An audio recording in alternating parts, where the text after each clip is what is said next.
there wasn't government assistance, there'd be a lot more deadbeat mothers than there are deadbeat fathers. Genuine question. And don't fight me, because I know how you goofies like to rock your Glocks. Why do they need the government assistance in the first place if we were truly doing our jobs?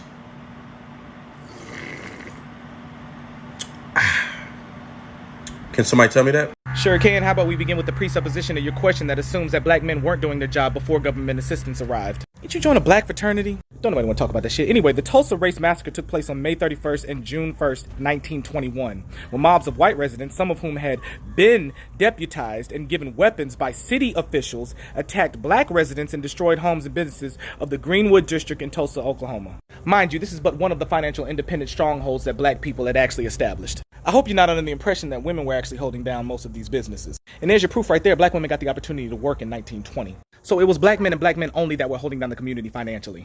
It was documented on July 5th, 1917 that over 700,000 African Americans had registered for military service. Aren't you also in the military? Never mind, don't nobody want to talk about that shit either. Nevertheless, the fact still remains they were not only the financial backbone of the black community, but they also did it on the heels of a war. Moving on.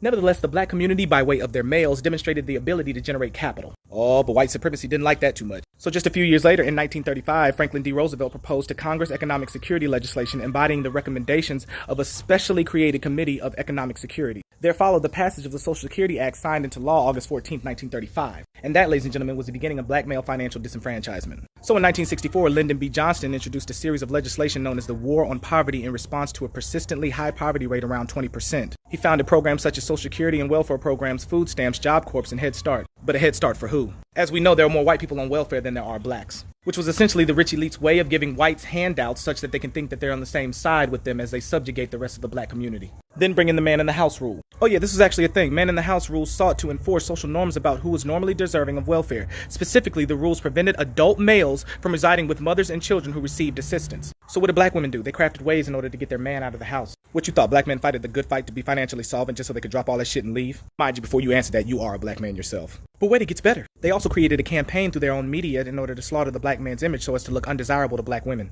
And that began in 1915 before the black woman was even able to work or vote. And get this, it was the first blockbuster Hollywood hit. It was the longest and most profitable film then produced and the most artistically advanced film of its day. Yeah, they went hard to make us look like we were predators and deadbeats. After having financially disenfranchised us and ruined our image to black women, it's not hard to make the decision for financial assistance over your own men. So with all due respect, when you make the implication that black men didn't do their job, which is why black women need financial assistance, you dead ass wrong. Oh, and guess what? They also manufactured a cycle of employing our women at a higher rate than we are. It only takes one generation to ruin a family structure. After that, it's wash, rinse, and repeat. Sit down, you don't represent us. Bars.